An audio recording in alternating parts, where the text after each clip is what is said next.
Bugün sizlerle camda nasıl ses açılır onu göstereceğim. Ben gördüğünüz gibi bak bu önce daima pencere kapalı. Ben de bunlar hepsi kapalı bak. Şu genelde gördüğünüz gibi her şey kapalı bende. Ondan sonra burada zaten bir şey değil. Benim hanım herhalde şuraya enesiniz.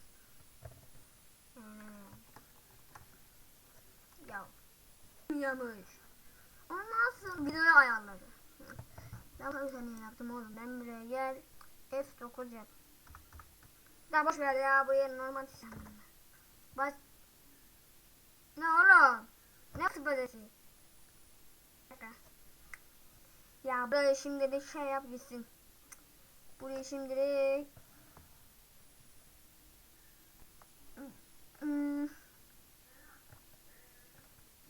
what the fuck? Ne yapıyorsun? Ondan sonra ayarlarım F9 yaparım. Dur kaydı dur. Bu nasıl yaparsınız zaten? Fare indirimi göster. Boş ver abi. Fare tıklama efektiyle.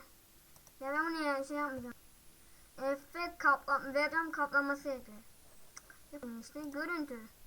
Kısa. Normal. Burada F11. Buraya boş ver. Burası bak. Şuraya gelin. Şuradan ayar diyelim. O takı yok.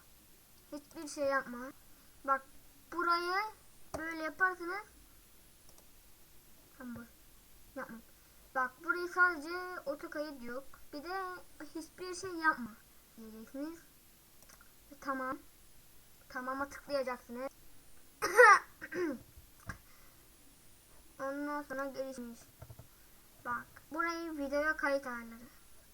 Genel ipucu bilgi çubuğunu göster. Tamam, sıfır. Çıktıya girdiğimizde bir dosya yazırken CTRL mi onu bilmiyorum. Kısası ne oluşturun. Bunların hiçbirini yapmayın. Minecraft'tan aldım. Minecraft'tan alak oğlum. Ben bunun hiçbirini yapmadım. Belki siz yaparsınız. Ondan sonra ben bunların hepsini açtım. Şuradan hepsini açtım. Tamam. Engellenmiş işlem sitesi. Bir pah yok bunda. İnsanlar. Bunu ben Türkçe yaptım. Tamam işte bunu biliyorum. Diğer video kayıtlarları dediğim gibi. Ve tamama tıklayın.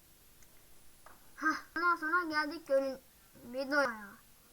Ayarlar. Bir dakika, hazır ayarlardan başlayalım. Bir dakika. Şimdi bir mallık oldu. Böyle siz yaparsınız zaten. Ondan sonra tıklayalım. Şimdi ayarlar. Şuraya tıklayalım ayarlara. Daha gelecek tabii. Şimdi geldik avı. Ben burayı MP4 yaptım. Bu tam boyut. Buradan otomatik olur. FPS olur. Kodec. Şurayı tıkla. Ben X-Switch yaptım. Kalitesen. Burada da siz yaparsınız. Ve tam görüntü Japon'uma gösterdim. Tamam, boş ver ve bilgi. Evet.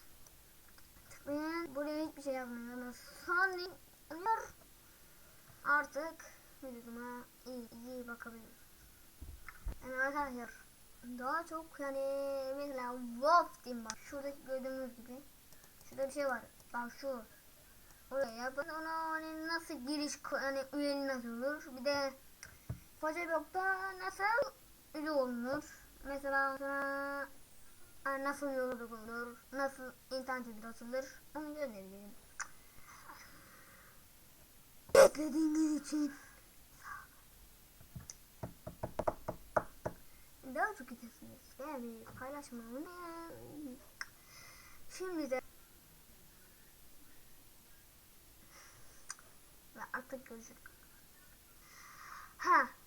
Soru cevap bölümü yine yapayım. Şöyle